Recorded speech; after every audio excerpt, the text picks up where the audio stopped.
সূরা ফিলের শিক্ষা ও তাৎপর্য। নূর কানেক্টে আপনাদের সব্বাইকে স্বাগতম। আমি মরিয়ম তাইয়েবা। আসসালামু আলাইকুম। আজ আমরা আলোচনা করব কোরআনের একটি ছোট কিন্তু অত্যন্ত শিক্ষণীয় সূরা, সূরা ফিল নিয়ে। এই সূরা আমাদের মনে করিয়ে দেয় আল্লাহর শক্তি, তার অদম্য রক্ষা এবং কিভাবে ইতিহাসের একটি অলৌকিক ঘটনায় আল্লাহ তার ঘর কাবাকে ধ্বংসের হাত থেকে রক্ষা করেছিলেন। আজকের আলোচনায় আমরা জানব সূরা ফিলের পরিচয় ও আয়াতসমূহ এবং ঐতিহাসিক প্রেক্ষাপট আব্রাহা ও হাতিবাহিনী, আবাবিল পাখিদের অলৌকিক ঘটনা, সূরা ফিলের শিক্ষা ও বার্তা, বাস্তব জীবনে এর প্রয়োগ। সূরা ফিল পরিচয়। কুরআনের ১০৫তম সূরা, মক্কায় নাজিল হয়েছে। আয়াত সংখ্যা মাত্র ৫টি। নামকরণ করা হয়েছে ফিল শব্দ থেকে, যার অর্থ হাতি। এই সূরাটি মূলত কাবাঘর ধ্বংস করার জন্য ইয়েমেনের শাসক আব্রাহার নেতৃত্বে আগত হাতিবাহিনীর ধ্বংসের ঘটনা বর্ণনা করেছে। সূরা ফিল ও বাংলা অনুবাদ। বিসমিল্লাহির রহমানির রহিম। শুরু করছি আল্লাহর নামে, যিনি পরম করুণাময়, অতি দয়ালু। ألم تر كيف فعل ربك بأصحاب الفيل তুমি কি দেখনি তোমার প্রভু হাতের সৈন্যদলের সঙ্গে কি করেছেন? ألم يجعل كيدهم في تضليل তিনি কি তাদের ষড়যন্ত্র ব্যর্থ করেননি? وأرسل عليهم طيرا أبابيل এবং তিনি তাদের বিরুদ্ধে প্রেরণ করেছিলেন দলবদ্ধ আবাবিল পাখি। তারমিহিম বিহিজারাতিম মিন সিজ্জিল যারা তাদের উপর নিক্ষেপ করছিল পাথরের টুকরো। ফাজআলাহুম কাআসফিম মাকুল ফলে তিনি তাদেরকে করে দিলেন চূর্ণ বিচূর্ণ, ভক্ষণকৃত তৃণসদৃশ। তুমি কি দেখনি তোমার প্রভু হাতির সৈন্য দলের সঙ্গে কি করেছেন? তিনি কি তাদের ষড়যন্ত্র ব্যর্থ করেননি? এবং তিনি তাদের বিরুদ্ধে প্রেরণ করেছিলেন দলবদ্ধ আবাবিল পাখি, যারা তাদের ওপর নিক্ষেপ করছিল পাথরের টুকরো। ফলে তিনি তাদের করে দিলেন চূর্ণ বিচূর্ণ, ভক্ষণকৃত তৃণসদৃশ। ঐতিহাসিক প্রেক্ষাপট। সূরা ফিল মূলত একটি ঐতিহাসিক ঘটনার বর্ণনা। এটি ঘটেছিল রসূল সাল্লাল্লাহু আলাইহি ওয়াসাল্লামের জন্মের বছরেই, যেটি আরব ইতিহাসে পরিচিত আমুল ফিল অর্থাৎ হাতির বছর নামে। ইয়েমেনের খ্রিস্টান শাসক আব্রাহা আল আশরাম মক্কাবাসীদের কাবাঘর ধ্বংস করতে আসেন, কারণ তিনি ইয়েমেনে একটি বিশাল গির্জা তৈরি করেছিলেন। তার ইচ্ছা ছিল আরববাসী যাতে কাবা ছেড়ে ওই গির্জায় হজ করে, কিন্তু কেউই সেখানে যায়নি। এতে আব্রাহা ক্ষিপ্ত হয়ে কাবাঘর ধ্বংসে পরিকল্পনা করেন। তিনি একটি বিশাল বাহিনী প্রস্তুত করেন, যেখানে ছিল হাতির দল। আরববাসীরা এত বড় হাতি কখনও দেখেনি। আব্রাহা যখন মক্কার দিকে অগ্রসর হচ্ছিল, মানুষ ভীত হয়ে পড়ে। আবাবিল পাখিদের অলৌকিক ঘটনা। আব্রাহার বাহিনী যখন কাবার কাছে পৌঁছায়, তখন এক অদ্ভুত অলৌকিক ঘটনা ঘটে। আল্লাহ আসমান থেকে প্রেরণ করলেন আবাবিল নামের ছোট ছোট পাখি। তারা আকাশ থেকে নামতে লাগল দল বেঁধে। প্রত্যেক পাখির পায়ে ও ঠোঁটে ছিল ছোট ছোট পাথরের টুকরো। তারা সেই পাথরগুলো হাতিবাহিনীর উপর নিক্ষেপ করতে থাকে। প্রতিটি পাথর ছিল সাধারণ নয়, বরং আল্লাহর পক্ষ থেকে শাস্তি বয়ে আনা বিশেষ পাথর। যেই সৈন্য বা হাতির উপর পড়ছিল, সঙ্গে সঙ্গে তা ভেঙে চূর্ণ বিচূর্ণ হয়ে যাচ্ছিল। অল্প সময়ে পুরো বাহিনী ধ্বংস হয়ে যায়। কাবা অক্ষত থেকে যায়, কারণ এটি আল্লাহর ঘর এবং তিনিই নিজেই এর রক্ষক। সূরা ফিলের শিক্ষা।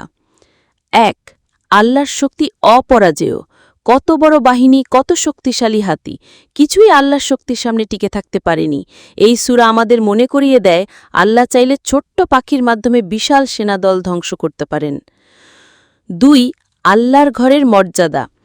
কাবা শুধুমাত্র একটি প্রাচীন ঘর নয়, বরং এটি আল্লাহর পবিত্র ঘর। তার অনুমতি ছাড়া কেউ একে ধ্বংস করতে পারবে না। ৩. ষড়যন্ত্রের পরিণতি। আব্রাহার পরিকল্পনা ছিল কাবা ধ্বংস করা, কিন্তু আল্লাহর ইচ্ছায় তা উল্টে গেল। তাই শেখা যায় আল্লাহর পরিকল্পনার বিপরীতে মানুষের পরিকল্পনা কখনো সফল হয় না।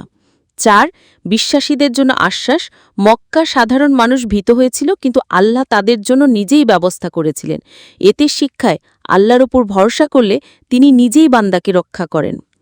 5 অহংকারের পতন। আব্রাহা অহংকার করেছিল তার বাহিনী ও হাতির শক্তির উপর। এই সূরা শেখায় অহংকার ও অন্যায়ের কোনো পরিণতি ভালো হয় না।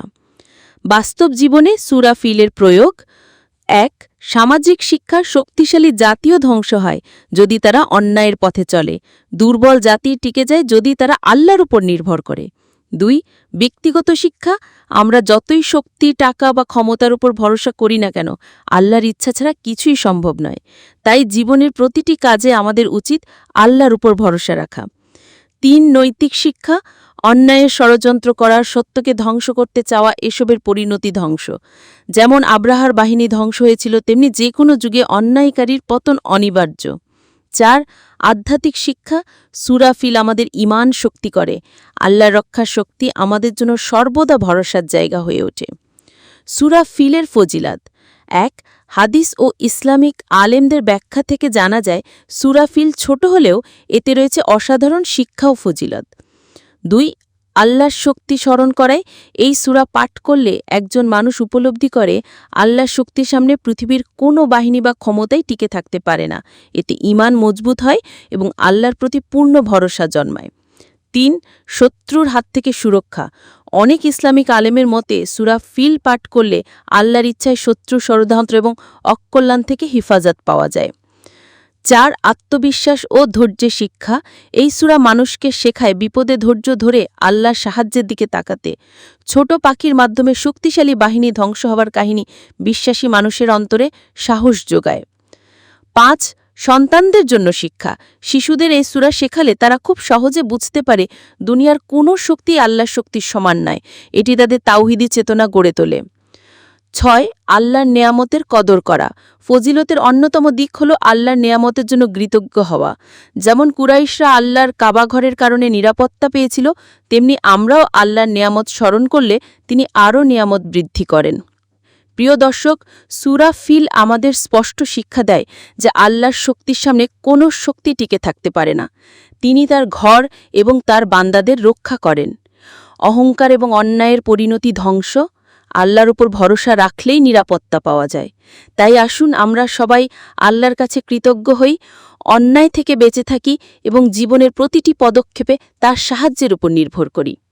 প্রিয় দর্শক, আজকের আলোচনায় আমরা সূরা ফিল থেকে জেনেছি আল্লাহর শক্তি, রক্ষা এবং অহংকারের পতনের বাস্তব শিক্ষা।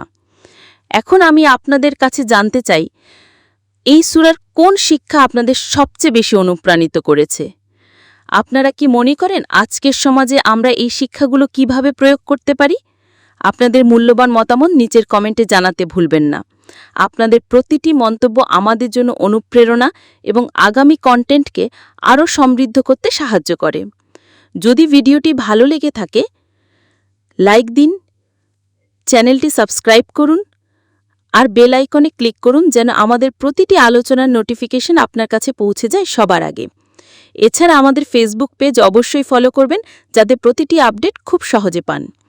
প্রিয় দর্শক, আমরা সবাই মিলে আল্লাহর শিক্ষাগুলোকে জীবনে ধারণ করার চেষ্টা করলে সমাজ ও পরিবার দুটোই বদলে যাবে।